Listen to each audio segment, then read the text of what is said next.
Welcome to Dark Horizon Creations. I'm Mike. This time we're taking a look at the McFarlane Toys DC Multiverse Wonder Woman action figure. If you hadn't already, please follow, like, and subscribe to my social media accounts on Facebook, Instagram, and YouTube. Don't forget to hit that bell icon so you get a notification of when I post new content. This is a product review that I've been wanting to do for quite a while. And although it's an older action figure that has been out for a couple of years, I thought it was worth going back and reviewing. And here you have this incarnation of Wonder Woman from McFarlane Toys. They always produce really nice action figures. I do like the head sculpt on this figure. What I do not like is the fact that the eyes are not pointed straight ahead. They are angled off to the side. I had two of these, and I intended to leave this one in the packaging, and I opened the other one because the eyes on the other figure were straight. And in all honesty, I have no idea where that action figure is. I haven't been able to find it. So first and foremost, let's talk about the packaging. You've got the DC Multiverse banner at the bottom with the Wonder Woman name, trademark. I love the window box packaging from McFarlane Toys because it allows you to see the figure from every angle. In the background, you see the Wonder Woman collector card. Off to her right, you see her lasso of truth. Unfortunately, there is no sword and no shield included with this figure. There is a display stand included. On the back of the packaging, you've got a still image of Wonder Woman from Wonder Woman 1984. And down at the bottom, you've got your obligatory product shots of the other figures in this line. Okay, so here we have Wonder Woman outside of the packaging. Really nice action figure, but I'm disappointed about the head sculpt because it is noticeable. And again, this is not on every action figure. This is a quality control issue. And I'll bring her in close so that you all can see this. It's just the placement of the eyes there. You know, if I turn her body, you all can see that the eyes are, looks like one of them, this one at least, is on incorrectly. I don't know. The entire head sculpt there just sort of looks asymmetrical with the placement of everything. And again, that's a quality control issue, at least on this figure. On the other one, this was not present. But you can see how nice this action figure is. All the way around, the paint apps on it. Look at the multiple paint apps on her hair that's sculpted there, on her costume, on her gauntlets, and then also on her boots, right down to the straps. So, really nice action figure. Now that we've taken a look at the action figure, let's talk about the points of articulation. And I'm going to take her off of the base. First and foremost, her head is on a ball joint. It'll swivel left to right, pivot up and down. Limited movement because of the sculpted hair. Forward and lateral movement at the shoulder. She does have a butterfly joint there. Bicep rotation, double jointed elbow. No elbow rotation there. Wrist swivel and pivot.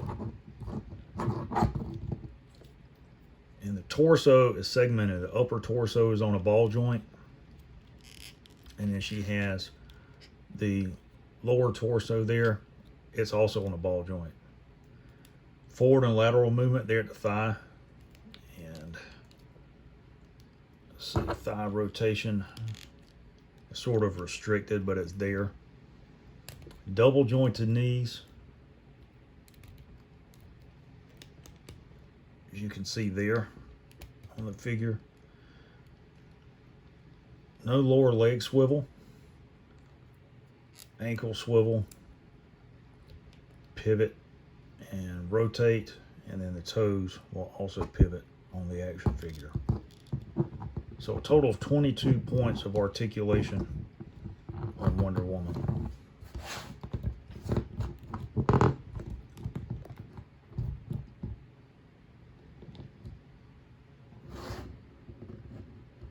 Now the McFarlane DC Multiverse action figures are 7-inch scale. And for those of you who are curious about the actual height of this action figure, we'll take a look at that. Wonder Woman stands approximately 7 and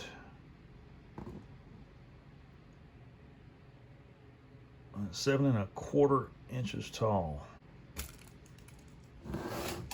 Now let's talk about accessories. She does include her lasso of truth, and there are 2 versions of it. The first one, where you can hang the lasso on her belt as such, and then the second one with it partially extended where she can hold it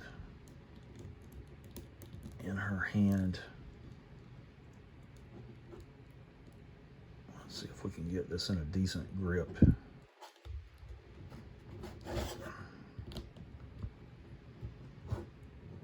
Where it doesn't come out. Yeah, like that.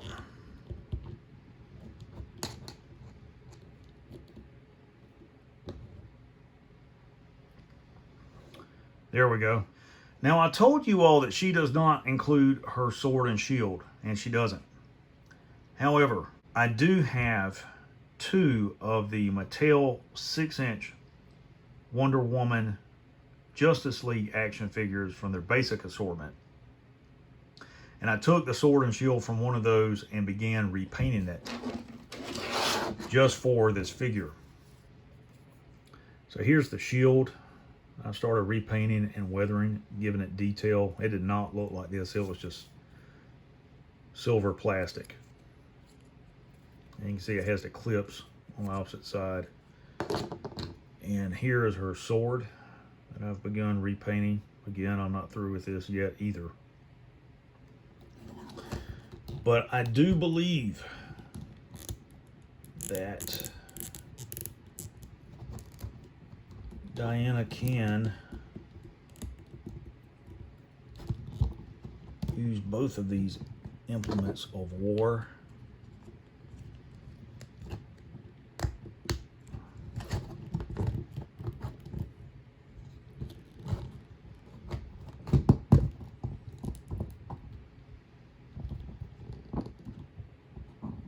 To fight off anybody who would dare cross her path.